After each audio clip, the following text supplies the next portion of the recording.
때 여성의 일생은 결코 단조롭지가 않아요. 월경, 임신, 출산, 폐경, 피부, 다이어트 등 거쳐야 될 인생의 관문도 많고 또 신경 쓸 것도 많잖아요. 마이크로바이옴은 외부 인자에 의해 언제든지 바뀔 수가 있기 때문에 꾸준히 관리해 주는 게 중요합니다.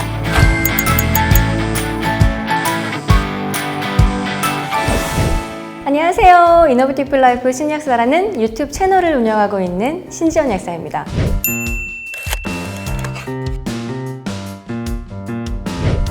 종근당 건강 채널에서 처음 인사드리는데요. 과연 오늘은 어떤 사연이 와 있을지 한번 확인해 보겠습니다.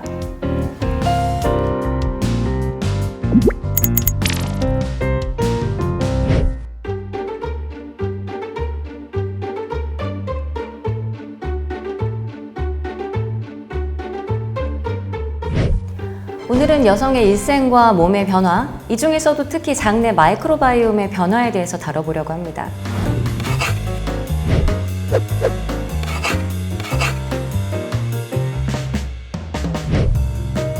마이크로바이옴의 측면에서 봤을 때 여성의 일생은 결코 단조롭지가 않아요. 월경, 임신, 출산, 폐경, 피부, 다이어트 등 거쳐야 될 인생의 관문도 많고 또 신경 쓸 것도 많잖아요.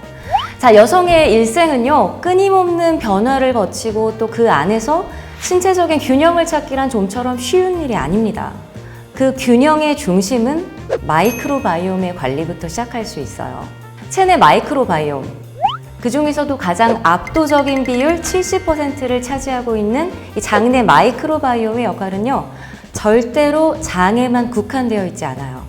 이 아이들이 장에 살고 있지만 그 영향권은 온몸에 있습니다.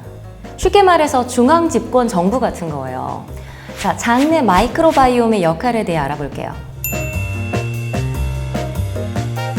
장내 마이크로바이옴은 피부 면역 및 건강한 피부의 유지에 필수 불가결한 존재입니다. 특히 이 장내 마이크로바이옴이 보내는 신호로 항염 물질이 만들어지고 또 면역 균형을 담당하기 때문에 아토피, 건선 같은 피부 질병에도 중요한 역할을 담당합니다. 또 질병 외에도 피부 자체의 건강함을 유지해줘요. 즉, 피부의 수분과 탄력 유지에도 장내 마이크로바이옴의 중요성이 대두되고 있다는 거죠. 왜냐하면 피부 장벽을 개선시켜주거든요. 변비 있으신 분들 얼굴에 뭐가 나면 똥떡 올라서 그렇다고 얘기 들어보셨을 거예요. 그게 그냥 하는 말이 아니랍니다. 장의 배리어가 무너지면요, 장내 박테리아 및 대사체가 혈액으로 침투해서 그게 피부에 쌓이고 피부 건강을 망치게 되거든요. 피부는 벽돌과 시멘트의 구조로 이루어져 있어요. 벽돌이 각질세포고요. 그 사이사이를 시멘트처럼 견고하게 메꿔주는 게 이 보습으로 잘 알려진 세라마이드, 콜레스테롤, 지방산 등입니다. 이것들이 끊임없이 만들어지고 또 이들이 피부 위까지 올라가면 각질이 되어 탈락하게 되는데요.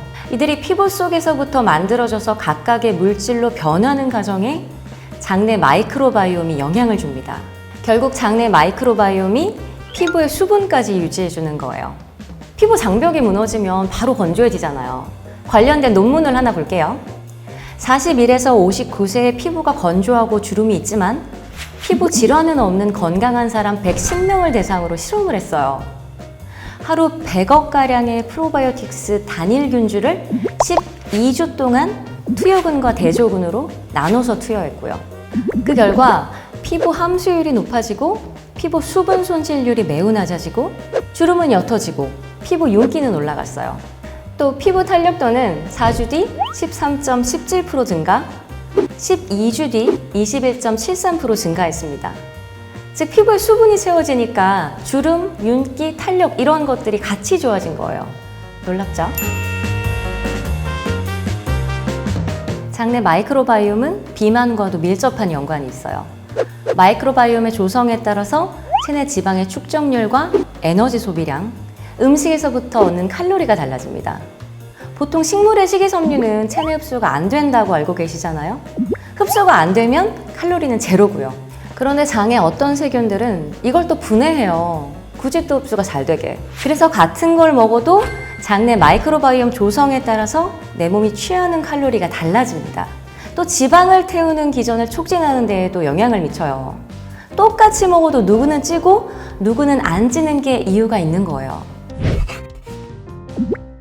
장 마이크로바이옴은 임신 중 정말 중요한 역할을 합니다.